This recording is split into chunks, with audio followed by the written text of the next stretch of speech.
Okay, looks like we're good to go. We're top of the hour. Welcome, everybody. Welcome to this U to U presentation. We're excited to be here and be a part of this. It's been in the works for a number of months, and at some point we can do part of them live, but I think we'll continue the live streaming since it's worked so well. We have a decent group signed up to participate today. Hopefully it's invigorating and worth your while. Why don't we start by introducing ourselves? I'm Jeff Davis. I'm the relatively new CEO of the Sorensen Impact Center at the Business School, the David Eccles School of Business here at the U. I've been here about a year, just over a year. I'm an entrepreneur, multi-time entrepreneur, and multi-time impact investor and impact entrepreneur, and took over to see what we can do here at the center to help integrate more impact into what we're doing at the U and beyond. And we'll give you a little bit better sense of what we do at the center. And I'm joined by two fantastic colleagues, Megan Brewster and Jimmy Seear. Megan, do you want to quickly introduce yourself, and then we'll turn it to Jimmy, and then I'll cycle back with where we're headed. Thanks, Jeff. Yeah, I'm happy to be here as well. So can you guys hear me okay? Okay, just want to make sure. Okay, great.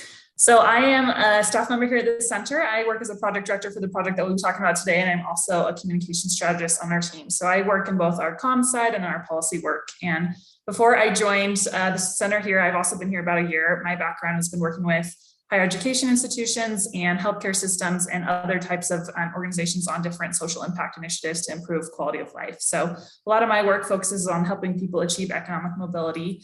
And I'm also an alum of the U. I got my bachelor's here and an MBA from a school that will not be named, especially after last week, but great to be here. And I'll turn it over to Jimmy. Thank you very much. Jimmy Seear with CSS Composites. So we've got a factory down in Gunnison, Utah, and we're in the process of building a second one down in Richfield, a little bit further south. So we're a cycling industry composite manufacturer. And I deal a lot with the state and local governments in a way of creating jobs and encouraging housing growth. So very excited to be a part of this economic recovery for the rural communities discussion today. So thank you for having me. Thanks, Jimmy, and thanks for putting into practice a lot of the things we're going to be talking about today, and leading by example by doing this with where you're positioning your factories to have greatest impact. Megan, why don't we go to the next slide, and I'll give an overview of what we're going to talk about. So we're going to give you a sense of what we've learned by looking at the state of this rural state with COVID and understanding what happened and what's needed to help recovery and have an equitable, broad-based, lasting recovery, things we've learned through some research. And related to that, we also have been commissioned by the federal government to develop a rural opportunity zone playbook, how to use opportunity zones and how to catalyze development and recovery in rural areas. So we'll go through some of the learnings there. And a sneak peek, some of these things have not been discussed yet. One of them, I'll let Megan, I won't steal her thunder, but one of them is being published, I think today, if not very imminently.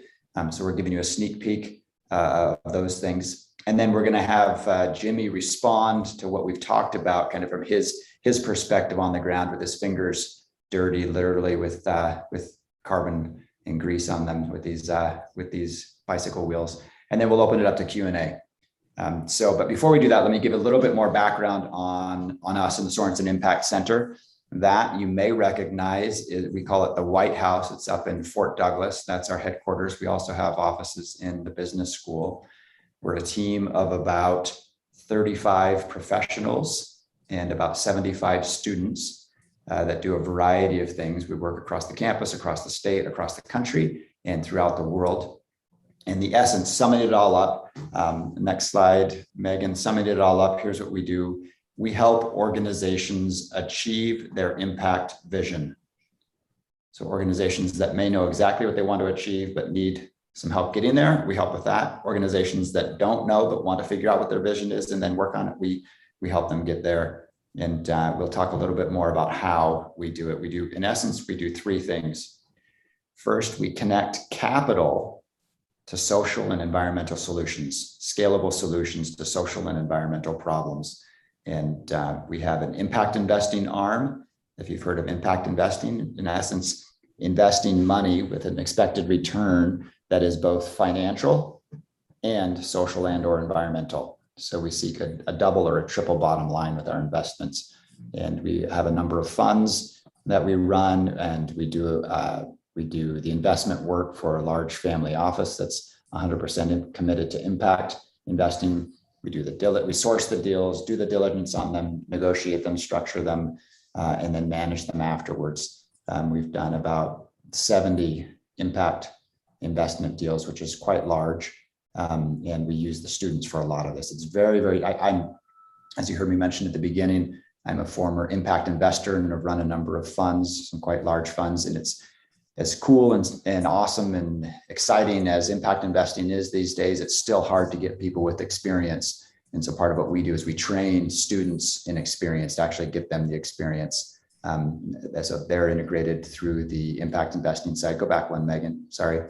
And then we also, on the number one, the capital side, we also have a practice that develops, if you've heard of social impact bonds or pay for success or pay for performance or outcome-based financing, basically takes Wall Street and applies them to social problems or helps governments figure out innovative ways to structure their financing needs. So an innovative way to finance and scale a low-income housing project or an early childhood success project. So that's number one. Number two, what we do is we help organizations measure and improve their impact. We have an advisory practice that helps organizations understand what they're trying to measure with their impact, what the best way to measure it is, then actually measure it and report it. We have a storytelling team that then helps spread the word. So that's the second thing we do, help organizations measure and improve their impact. And the third is we advocate for data-driven decision-making, basically a data-driven impact decision-making, just making decisions that integrate impact into the decision itself. We have a deep data science team and a storytelling and advocacy team that tries to help get that embedded in everything. And then the next slide, throughout all this, are students. We integrate students into all of our work, and part of our mission is to train the future impact leaders. And so we get them involved with really hands-on experience doing this. In fact, right downstairs right now, there's a crew, a lot of students and professionals filming something that Megan might refer to later, filming some of our work for what we're doing in the rural areas. So that's a broad sense. If you didn't know much about us, we can go deeper if you want in the Q&A, but I just wanted to give you some context on what we do. Okay, now getting into a bit of the meat, and I'm going to transition to Megan here in just a moment, but talking about the rural economic recovery situation here in Utah, but also in the country. The first thing we did to understand when we were asked to look at this, the first thing we did was we needed to understand what was going on. And so we conducted a pretty broad survey in the different economic areas in Utah. Megan will show you a map a little bit later. We partnered with the Gardner Policy Institute. Can you go to the next slide, Megan? Partnered with them to conduct some original research here in Utah. And then we also did in-depth interviews and conversations with policymakers, decision makers, et cetera, in rural Utah, and to get a good sense of what's going on. And let's see, Megan, should I do the next slide, or do you want to jump into what we found? Go for it, yeah. So the short of this is supposed to be a short and sweet slide. We found that there aren't enough workers, and those that are there are not qualified enough. There are a variety of issues why. Unemployment was very attractive. People were leaving lower income or lower paid jobs and staying on unemployment longer. People were moving. There were a bunch of issues, but this is in essence what we found in terms of an economic recovery. Megan, why don't you take us deeper on some of the whys and therefores of this? Yeah, thanks, Jeff. So I think something also important to understand is that this continues to be a challenge even before the pandemic for a lot of our rural communities. They don't have the same access to some of the training programs and other educational opportunities that are more concentrated in urban areas. But this is something that Utah is working on in terms of a lot of public-private partnerships, as well as access to some of the great anchor institution, higher education institutions that we have around the state. So moving forward, we also asked, if you have dollars that you could spend or get help, where do you want help in terms of like improving the quality of life for your community? So these are the top 5 impact priorities that we heard from our colleagues. And to be clear, our folks that answered this were usually either in economic development, decision-making capacity, or other some kind of local governance or other key decision maker in the community. So infrastructure continues to be a big one. We're seeing a lot about this on the national scale and some funds coming in that way. So that's exciting. We just talked a little bit about workforce development. Not only do we want people to have jobs, but we want people to have high quality jobs that are related to industries of the future, not necessarily industries of the past. And the economic diversity is a huge one. I know in kind of the national conversation about rural communities, there's this picture that rural communities are really dilapidated because they really relied on a certain industry to be the main provider of the employment in the area. And we're seeing that innovative rural communities are really making sure that this won't be a problem going forward by trying to recruit different types of industries, but also focus on homegrown talent and homegrown businesses and other ways of employing folks with, remote work and things like that happening. Affordable housing is a big challenge. We saw this a lot with the last year as a lot of recreation happened in rural areas. There was a lot of people coming in and taking rentals that maybe could be used for workforce housing for people that live there year round and things like that. And there's a lot of need around that. And of course, higher wages and kind of job development is an important priority as well. So challenges and opportunities that we heard from our rural colleagues. So this one I mentioned about transportation and access to resources, that continues to be one. Government capacity. So this is actually what informed a lot of the work that we're doing on this project. We know that a lot of our colleagues in rural places, they might be the local economic developer, but they also might be making decisions for the city or doing a lot of other different jobs. And so they just don't have the capacity to do all these things at once. So the more that we can bring best practices to them really helps accelerate their growth in that space. Labor pools, we talked about that earlier. And then water has definitely been the topic of the season this year in Utah, and then housing. But thinking about opportunities, obviously our rural communities have a lot to offer, and we really want to employ that assets-based approach. So we have quality of life and recreation. One of my coworkers talking about why she moved to Utah, even from Colorado, which might be a comparable state in some ways. And she said, it's because I can get to the ski resort in 20 minutes and I can get to the Red Rocks in 4 hours. And just having that kind of lifestyle is amazing. We actually have a lot of communities that do have good access to rural broadband and things like that. And so this is one that we see kind of a tale of two cities on the second one, that some communities that have access to that are doing well, but we want all of our rural communities to have that kind of infrastructure around broadband access. Natural resources, land, and interstate we have a better system of that here in Utah than some places. One thing I wanted to note about the opportunities is, these together kind of paint a picture of folks moving to the area to kind of appreciate the lifestyle. But there's also a lot of commercial and economic opportunities that come out of this. And one specifically that I've learned a lot about this year is our film industry. So our film industry, I think it's over half of the film permits in Utah actually go to our rural communities, because we have, the Red Rocks to the Alpine to the city centers. We have all this diversity in terms of film sets. And those, I think the annual number is about 30 million a year that we're gaining in terms of the film spending in our rural communities. And so that's definitely a big part, and one of the ways that we can think about being more creative with resources there. So in terms of plans and strategies where our colleagues really want support going forward, we have a lot around local business and entrepreneurism, and we're going to talk about that later. I mean, we have Jimmy here who's going to speak to his direct experience about that, but there's really a lot of focus right now on supporting the ecosystem of entrepreneurship and all the different things that are needed for that, rather than just focusing on recruiting like a big employer, for example. We've also talked about infrastructure, and some of these things continue to be themes as we go forward there. Jeff, I'll turn it back to you if you want to speak about opportunities for a moment. Yeah, that's great. Thanks. It's probably obvious. I should have mentioned this. Megan is leading this work that we're doing in these areas, and as well as the next one that we'll talk about. So opportunity zones, you may be familiar with opportunity zones, but we'll give you a quick primer on it here. So opportunity zones were created. It's a census tract designation that was created in 2017 by policies. You see there on the upper right is the Tax Cut and Jobs Act.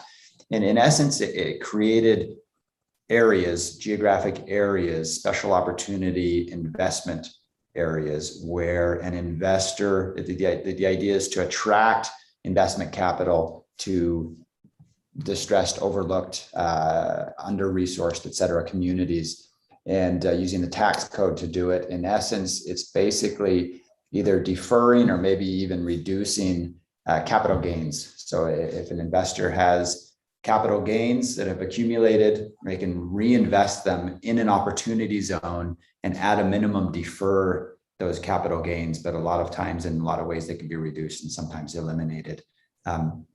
You see on the right, there are about almost 9,000 of them throughout the country. And initially, a lot of money, $75 billion, flooded into these areas initially because what you could do with the money was pretty broad. And the next bullet point on the left, we learned and we helped catalyze, we were a part of the process of creating these opportunity zones through the legislation, the concepts and whatnot. And then we also, this is a quick diversion, but we had a partnership with Forbes magazine publicizing, we had a contest, the 20 best opportunity zones in the country who were well run, well administered, and actually created impact. And we publicized the concept and whatnot. And we've learned now, after about 3 years, a little over 3 years working on this, that a lot of the initial money went to things that probably would have been invested in anyway and are not the highest impact. You may have read some of the New York Times front page stories about this, condos in downtown Miami or on the beachfront in Miami, things like that being built, which wasn't the intent. The intent was to bring capital to under-resourced communities. And so there's some reforms that still need to be done. Part of it around reporting what's being done, what the money is being invested in, and the impact that follows from it. And then, as I've alluded to, more targeted impact, more purposeful impact. And then the third point, which is relevant to our conversation here, is a lot of the money, most of the money went to urban areas, leaving behind a lot of rural areas. And so we've also been asked, as part of this work we're doing in rural Utah, to identify and create a playbook, a rural opportunity zone playbook on how rural communities can use opportunity zone designations to catalyze the broader economic development that Megan talked about earlier. And again, so this is where I said I wouldn't spill the beans, but we're publishing something that Megan's been working feverishly on. So again, instead of me talking about it when she's been doing all the work, I'll pass it over to her to walk us through what we've learned, how opportunity zones can be used for rural recovery. Go ahead, Megan. Thank you, Jeff. Yes, I'm super excited to announce I literally just got a text from our comms director here and said, okay, the playbook's on the website, we're ready to go. So we're really excited to be releasing this soft launch of this playbook, and it's something that you can download. And I know we have some questions that are already coming in about what's in here. So I invite you to go to our website and find it. But basically, this playbook has been a partnership with the Utah Association of Counties, and it's funded by the Economic Development Administration, which is part of the federal government. It's also funded by an effort called Opportunity Utah, which is here with the Governor's Office of Economic Opportunity. And over the past 2 years, we've been working with UAC to actually go out in communities and help consult on their economic development strategies and actually make some deals happen and move forward. In addition to that, we've been doing a lot of research with some of the national partners that Jeff mentioned from the Forbes contest and other folks who are really innovators and outliers and doing really well in terms of recruiting opportunity zone capital in a way that's really focused on community impact.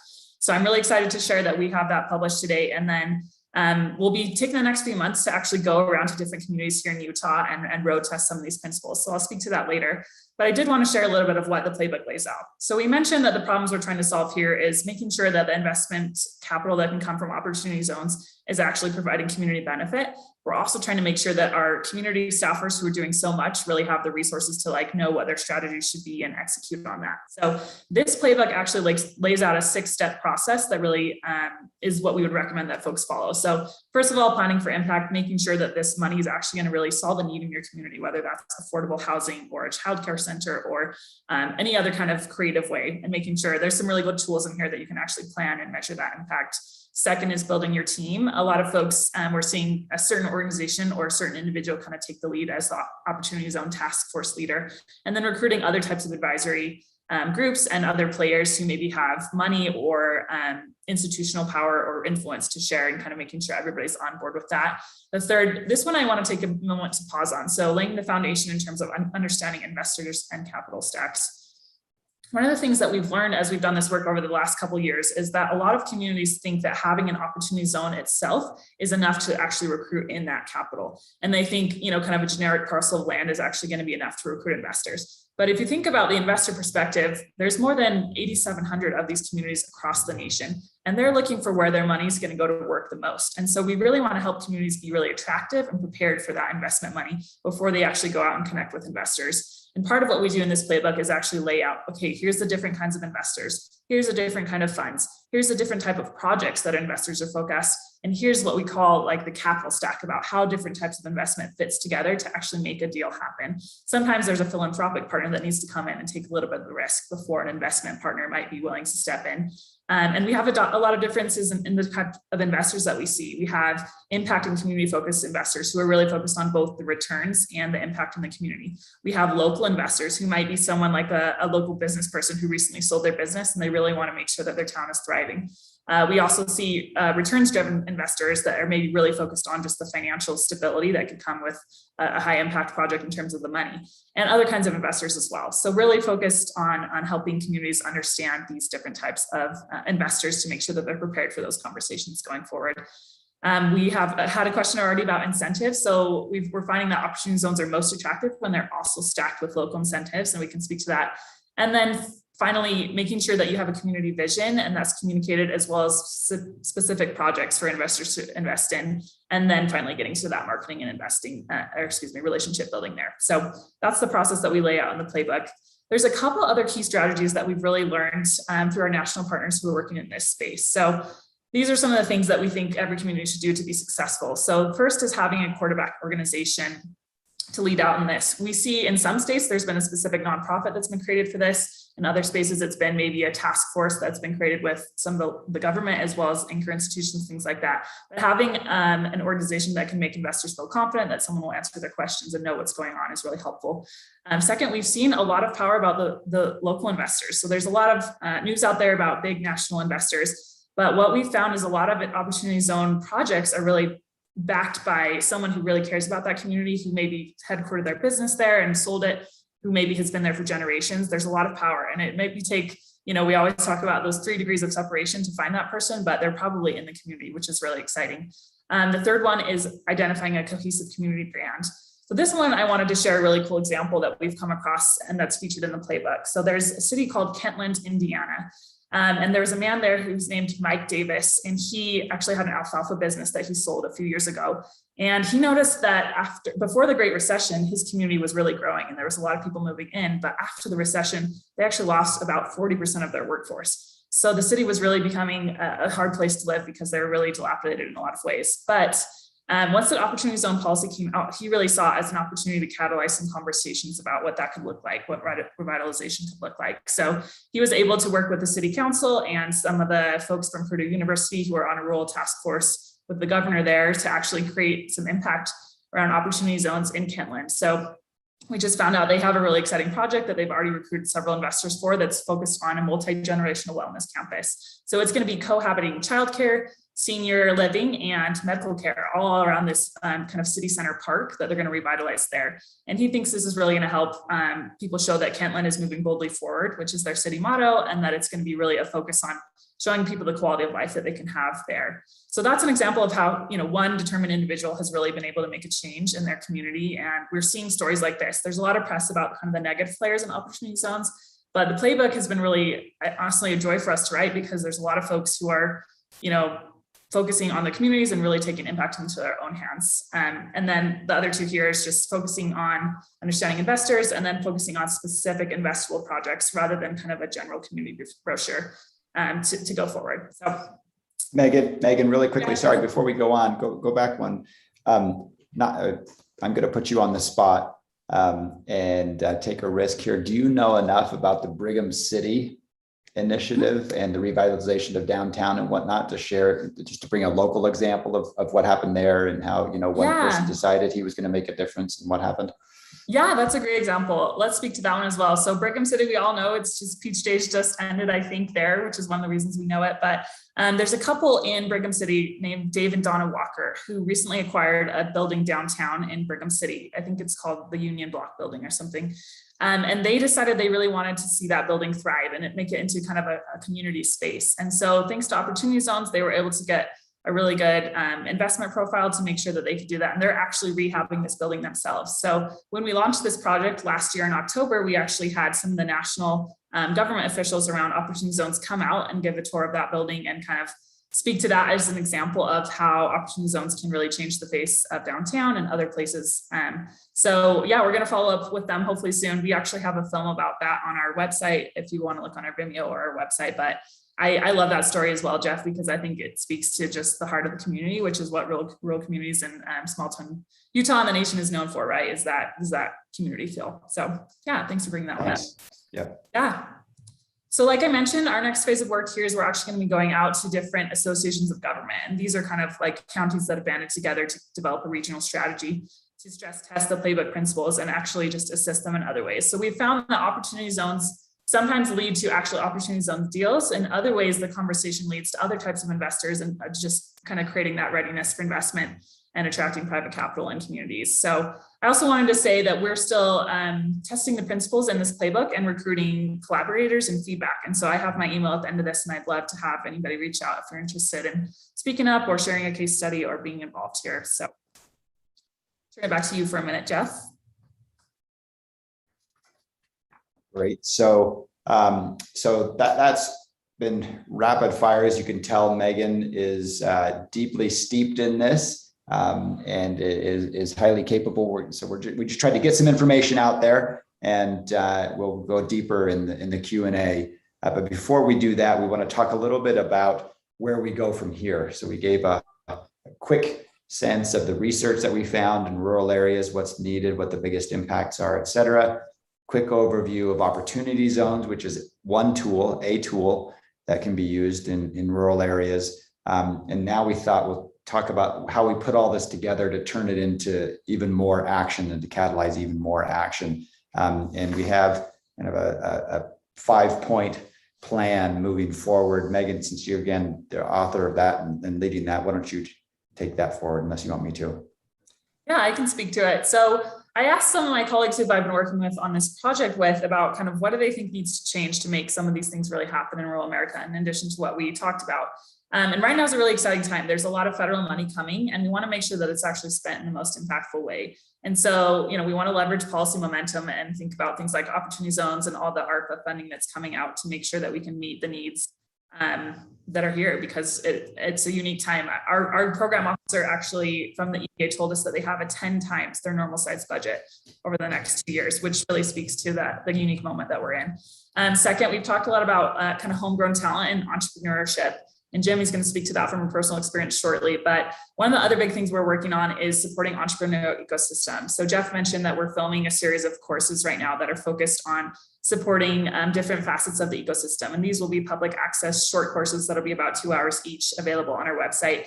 We just did one last week about entrepreneurial ecosystems. And the goal there is that, okay, if you have a business that needs talent, do you also have the workforce development and training to support that? Do you also have the housing for the people that are work there? Do you also have the childcare and quality of life and kind of attractions that are going to make all that fit together? So that's important. Rural access to broadband continues to be a challenge, but there's a lot of great initiatives around that, and we're doing some work here around that as well. And then finally, I didn't talk about this earlier, but we know that the best way to approach economic development is actually through a regional strategy, especially in rural communities, where you can kind of share those resources and also kind of be defined and kind of create this regional brand.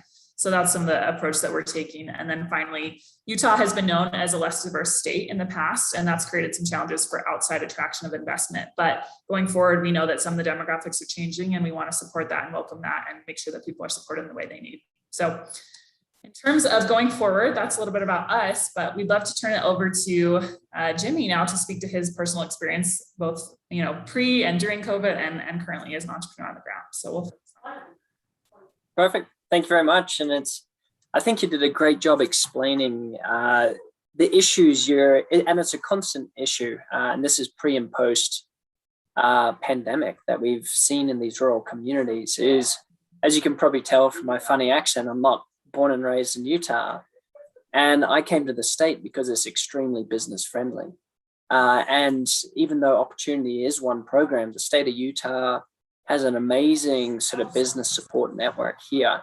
And they definitely push these rural communities. And something for us, the reason we push these job growth in rural communities is because it's community driven, family orientated.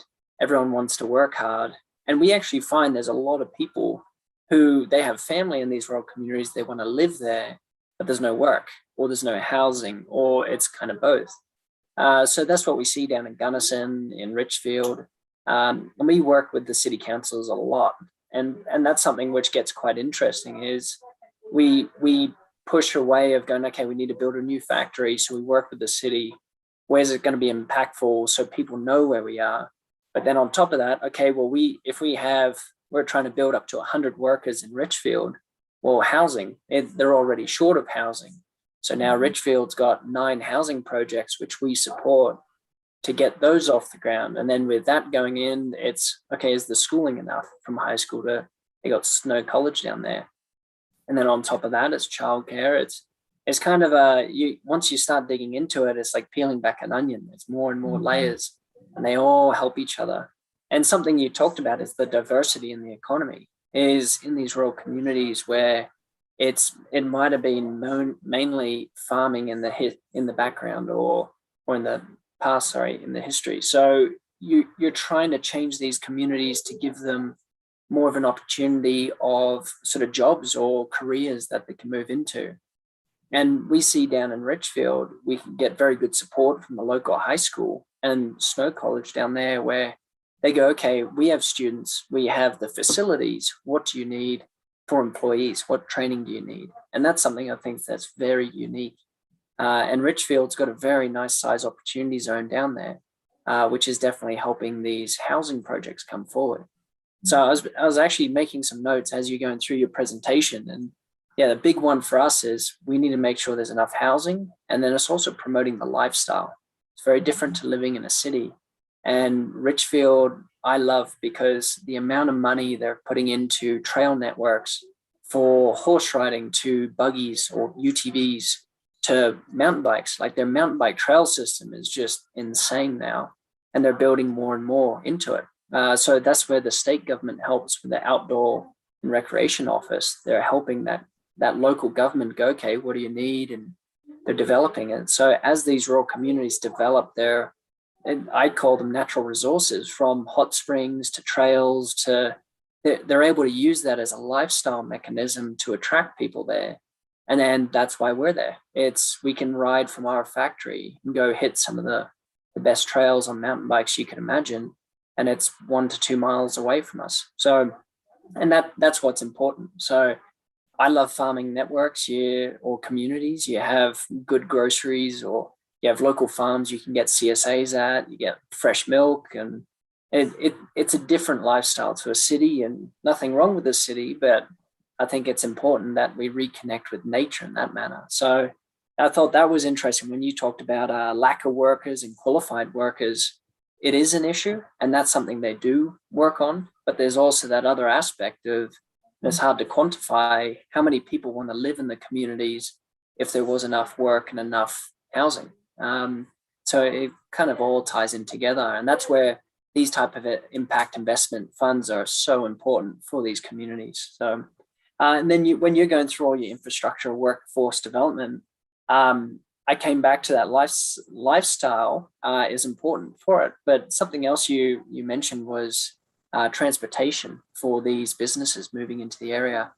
And something that I don't think is very well publicized is, even though Utah's population is small, and we're kind of in the middle here in the West, what I found fascinating is the highest concentration of trucking in North America is in Utah, and 42% of the US GDP passes through the port of Utah here in Salt Lake, which means it's going through all these rural communities along I-15, I-80, I-70, and going basically from your 3 west seaports all the way across to the Mideast and all the way to Chicago.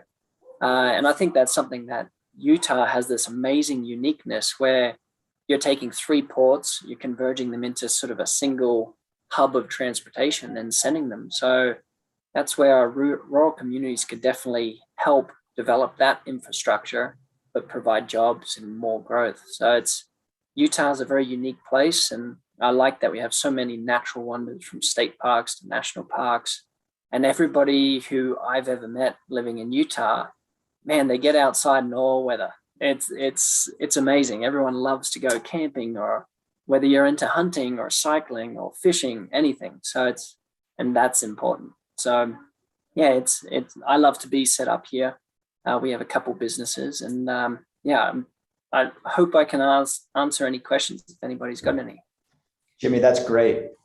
Thanks for making that real. Let's double click on some of the things you've talked about. Maybe tell us a little bit about your story, your decision to open the Richmond facility. Tell us how you decided that, where you looked, what were some of the factors you considered, and then as you started to move in, if you could talk about some of the issues that came up, some of the problems, and then how you resolved them, what you did.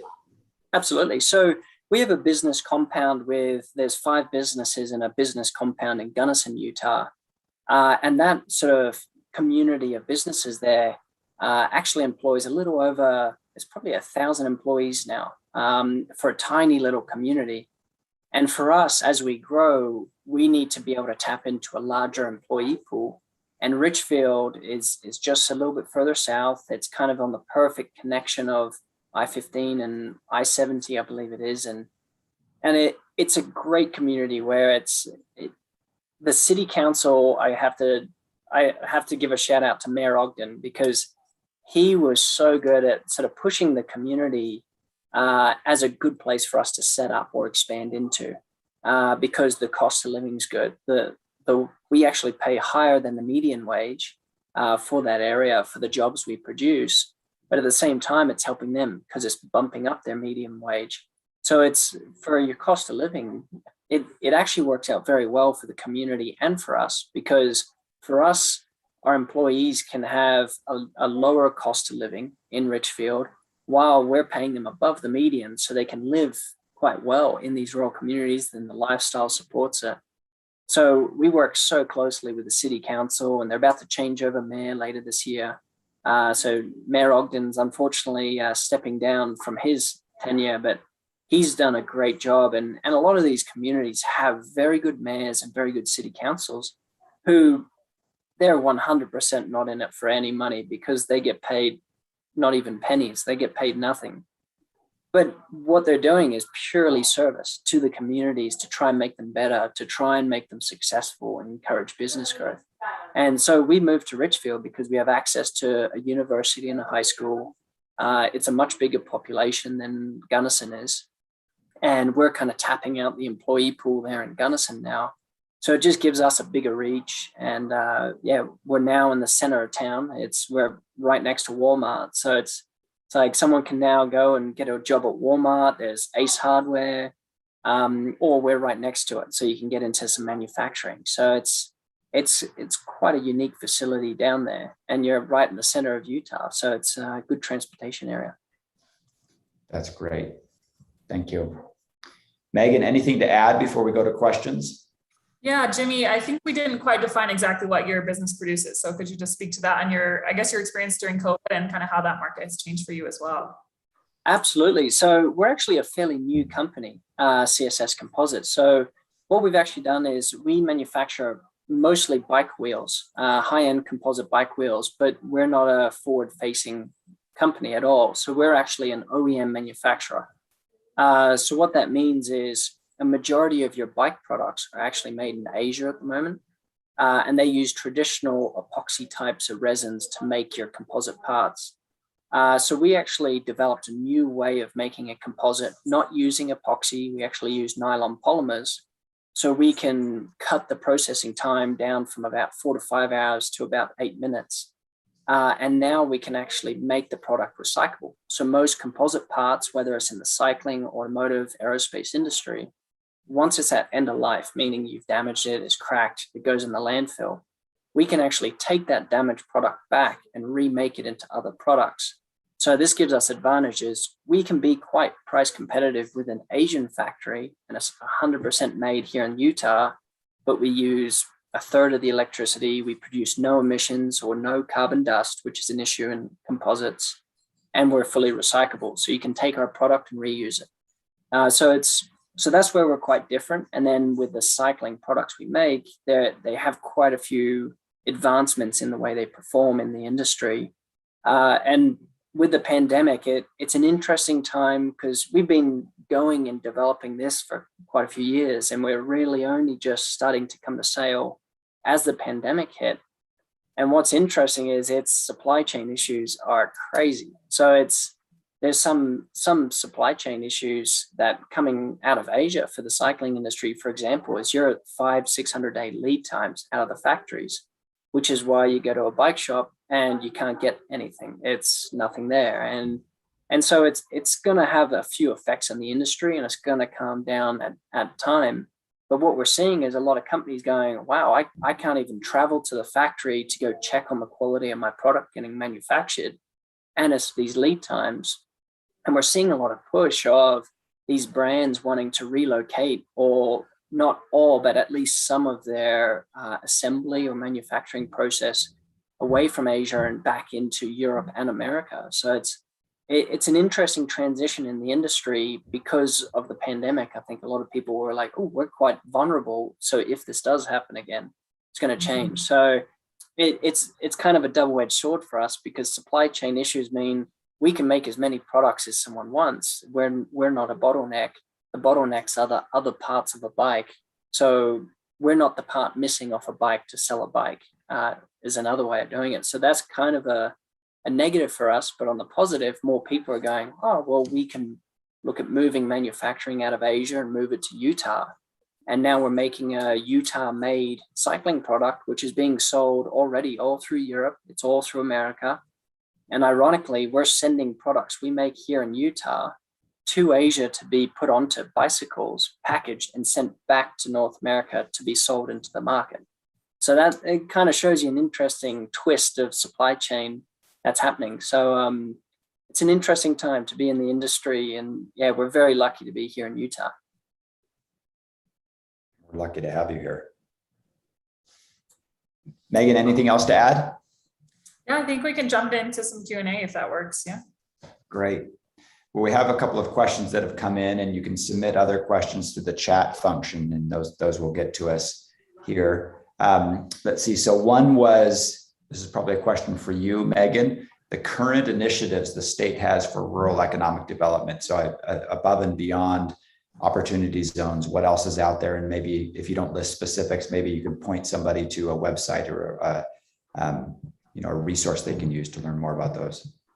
Yeah, definitely. So we actually do have a sidebar on that in the playbook. And so you can see those listed out and kind of talking about how they're helpful and who they're targeted to. But I can list off a few if that's helpful. So we have a program called the Rural Grant Assistance Program that creates a pool of funding for rural counties with populations under 125,000. And those are grants up to $600,000 to be awarded on a competitive basis. So that's one resource. We have another one called the RCIC grant program. And this one focuses on infrastructure and equipment around online workers and kind of communities that are working on that topic. We also have an incentive program that's kind of on job creation as well, looking at like satellite hubs and kind of tapping into this remote work phenomenon that we see going on. And then we also have one called the Olene Walker Housing Loan Fund, which is focused on affordable housing. So for more details, you can definitely look at the playbook or the Utah governor's website or reach out to us, and we're happy to connect about that as well. And there's a little side one. I'm not sure if you know of it, something that we've actually tapped into, which is kind of a secretive program. So maybe I shouldn't share it, but it's the PAB board they use it for a lot of affordable housing and student loan forgiveness programs. They actually have a manufacturing bond program as well. So every year they have a $40 million pool of money that they can invest. A company can get up to $10 million at a time. But it's basically a tax-exempt bond that companies can use. So you can't use it on operational cash, but you can use it for other things. And there are quite a few other little programs here and there, and local communities do it. So I have to say, I've been working in the US. I've been working out of Colorado, California, Florida, Utah, and nobody does it like Utah. It's pretty amazing. So that's what we like to hear. All right. Thanks. Okay, next question. Let's see here. Let me try to summarize this. So somebody's developed a long-term rural economic development project, and they want to understand what they can do to help reach rural economic development groups that don't have development infrastructure, don't have the institutions to implement this type of program. I don't know the specifics of the program, but have you learned anything, Megan, through your research, or Jimmy through your operations, or somebody has a program but there's no rural economic development agency or something like that? Yeah, I can speak to that one. So first of all, if you're in Utah, please reach out. We'd love to hear what you're working on and see if there's a way for us to collaborate. Our partner, Utah Association of Counties, is very present in a lot of the communities, and we'd love to involve you as well. The second answer is, I would say, be creative with who you're thinking about that has connections to rural economic development. So as we've talked about today, that's really not just county officials or economic developer. It's also entrepreneurs and the people that support entrepreneurs. It's also investors. It's also anchor institutions like healthcare systems and things like that. So all those groups are working together. So if you haven't been able to find success through some of the traditional channels, I would invite you to look at some of the folks who are working on the issues that affect rural communities as well. And finally, there's a partner we have called the Center for Rural Innovation, and they're doing a lot on the national scale with kind of tech hubs in rural communities. And so that could be another resource for you to check out that really focuses on a lot of the research that you might be interested in. So yeah, Jamie, is there anything you'd add there as well? Not really. I think if you're trying to get a program off in an area that doesn't have the institutions you need, city councils are definitely a good place to start. Because they're all going to have an economic development officer, and they're very good at kind of helping. So something we've done down south is they didn't have some certain programs in the rural community. So we work with the state and the economic development to set up a new agency inside that local city council to be able to support certain economic development projects. And that goes from everything from infrastructure, whether you're building roads or utilities or even community centers like swimming pools. So I think a good place to start is work with, the Sorensen group is a good place to start, and then local city councils. Great, thanks. Next question, how does work in rural communities intersect with Indigenous communities, taking into account their unique circumstances? What have you seen, what have we seen there? How is it different? Yeah, I would say this is definitely an area of opportunity that we have moving forward. So one of the opportunity zones in Utah does include, I think, some of the Navajo community here down south. And we have been reaching out to see if there's a way that we can work together. I don't think we have any current projects there, but that's definitely an area. There's some things that, obviously they're different about sovereignty and tax laws and things like that, but there's a lot of opportunity there, and we'd really love to see more work in that space. So hopefully next time we're here, we'll have something to report there. Yeah. Great. Anything to add, Jimmy, on that one? I don't at this stage. I have worked with some of the Indigenous communities, and I have to say there is some quite large opportunities inside those communities for investment. Something that I think a lot of people sort of overlook is one of the largest sort of oil deposits is actually on the east in an Indian reservation. So I think that's a great sort of opportunity for that community to be able to capitalize on, because it gives them an opportunity to develop their communities and get some investment into these rural areas where they need it. And I think it's really nice to see. So in Richfield, they do a lot of celebrations of the history of the area, from the Spanish Trail coming through the area, and Indigenous and ancient artifacts in the area. And Jeff, at the start of the call, you mentioned you're going to be going through Boulder area cycling. That area does another good job as well, where they celebrate those cultures. And I think that's so important, where I've lived in multiple countries, and celebrating different cultures is so important to give that diversity to communities. I guess one other thing that came to mind, Jimmy, is one of the case studies that we feature in the playbook is in Colorado, and it's a company that quite literally builds rockets, and they do space testing and things like that. But one of the things that the Opportunity Zone money has done for them is had freed up some other resources that they're now using to build a workforce development program with one of the local tribes there. And so they're kind of training those folks to be able to be qualified for some of these higher income jobs, which I think is, and kind of socialization around STEM from a young age. So that's another example, and it's obviously highly localized, but yeah, hopefully we can do more in that space. Megan, maybe you could share some of the work that's being done up in Washington State that we highlighted previously with some of the Indigenous communities up there. Yeah, we've done some work there. So we've talked about how a lot of the things kind of overlap. So one of the things we've noticed is that a lot of opportunity zones are also food deserts. And so there's some really good work happening up in Washington State that's around kind of not quite farm to table, but a different way of doing kind of indigenous land practices and food practices, and kind of connecting those with opportunity zones as well. So I haven't worked on that project as much, so you'll be able to find some content on that on our website. But as we've seen, there's a lot of layers to the ecosystem here, and that's an important piece of that too. Great. Okay, next question. What towns in Utah have the biggest projects going on right now?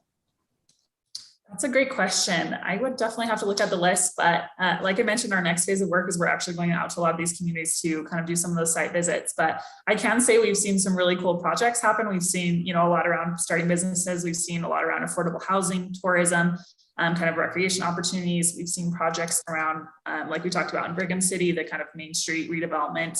So we're seeing definitely a different variety of projects across the state, and we have 16 opportunity zones here. But I can definitely check on that if someone wants to reach out to me about that as well. That's great, thank you. And then we've alluded to some of this with different entrepreneurs, but the next question that came in is, how can community members support rural development, the development of rural communities, regardless of where they live? So maybe somebody in Salt Lake or Ogden or somewhere else, but wants to participate or support rural community development. But what's a good way for them to get involved? Yeah, that's a great question. I'd say the first thing is making sure your dollars make it to those communities. So when you're shopping, try to find out if there's a place like Jimmy that you can buy from. Try to make sure that you're spending money in local communities instead of kind of just jumping on Amazon or something like that. If you want to be involved in a more substantive way, I know that there's a lot of communities that have kind of voluntary councils and that do focus groups on topics like the opportunity zones and how to really recruit people into that space. And it's really a town and a city initiative. So I think there's a few ways that you can get involved. Jimmy, I know perspective there too. Yeah, and I think something to remember is Utah is, so I'm going to take Australia, which is where I'm from, as an example, and I think Utah fits this, is during the pandemic, nobody was allowed to leave Australia. And so people were forced to travel inside the country or inside their own state and actually explore much closer to home. And I think that's something important to remember is if you're in Salt Lake area, Moab's, I think 3-4 hours away, you can go to Zion's. And then even closer to home, you can just go down to Richfield area. They have mountain bikes. They have Fish Lake, which has, it's now deemed the world's largest tree. There are aspen up there by Fish Lake. So the state of Utah has so many amazing towns where these towns could be 40 people population. And there's a cool cafe, or there's a really cool shop down there, or hey, if you're into antiquing, there's great antiques. I drive through a couple of small towns where it's tiny towns and they have very, very good antique stores. So I think that's something where it's not even driving business to these communities, but it's just travel through them, spend a weekend there, go ride a bike or horse or something, but just, explore these communities, because I think that's important. Megan, why don't you talk a little bit more about the Utah Association of Counties and the work that Patrick does, in case somebody's interested in learning more, they can reach out to you to connect with Patrick.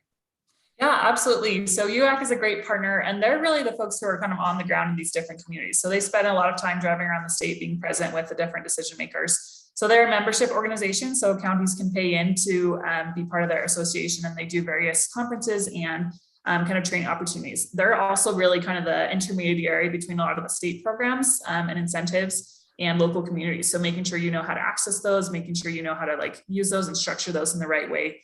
And finally, they are also, there's some counties that actually pay UAC staff to be their local economic developers. So rather than hiring someone at their community, they kind of have that regional approach. And so that's something that some of the communities can also tap into there.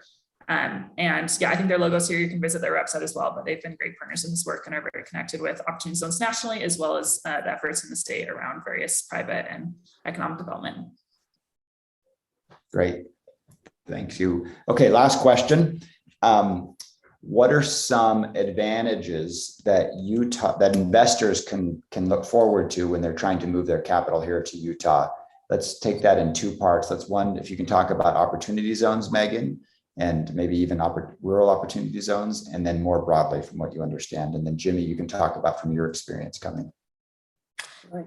Yeah, I'll start. So in terms of actual opportunity zone opportunities here in Utah, so on the Governor's Office of Economic opportunity, we have a website that has a prospectus, which is basically an investment document for every single rural community in the state. And it identifies a couple of actual investable projects that they have going on. So you can visit that and see if there's any of those projects you're interested in, then reach out to the folks listed there. So that's one way. And general operating zones provide tax benefits. They provide deferral, reduction, or at times even elimination, depending on the time horizon that you're at. So if you can stack that with some of the statewide and local incentives we have, it's a very attractive opportunity for investors. And we also have a great business community, like we've talked about here. I think Utah works really hard to be attractive to businesses, and we're really focused on that kind of innovation.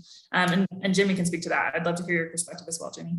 Before we do that, sorry, Jimmy, Megan, just slowly articulate where people can find that information on the governor's website again. Yeah, so it's part of the governor's website. If you just search opportunity zones there, it'll pull up the page that's focused with all those documents there, and it has a map of the opportunity zones as well. I think that's linked on our website as well too. Great, thanks. Go ahead, Jimmy. What's your experience been? And opportunity zones is a very good program to tap into to attract capital to partners. So that is probably your biggest advantage. And Megan's already nailed the key points of that program.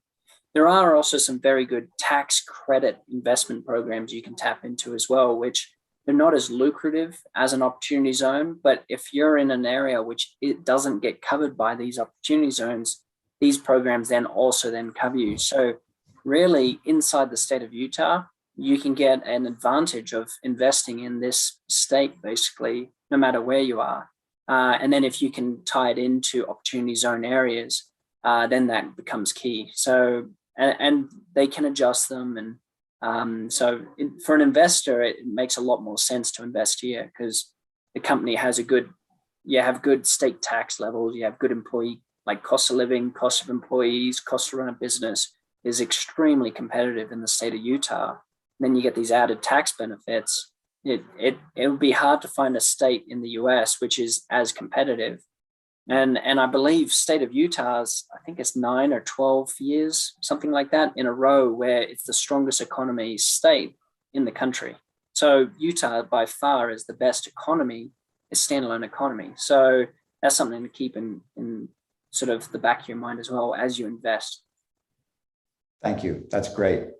Well, we're going to wrap up here. Thank you, Jimmy. Thank you, Megan, both for your work advancing these things, but also for your time here sharing them. And thank everybody on the other end who tuned in and asked the questions. For more information, you can, additional opportunities, you can go there to the alumni.utah.edu. You can also reach out to Megan for more information if you want to get involved. Megan, why don't you just quickly, why don't you quickly say what your email is? So we don't have to take this slide down, but just tell everybody your email one more time. Yeah, my email is just megan.brewster, that's spelled BREWSTER at SorensenImpact.com. So it's also on our website. So if you search us, you should be able to find it. Great.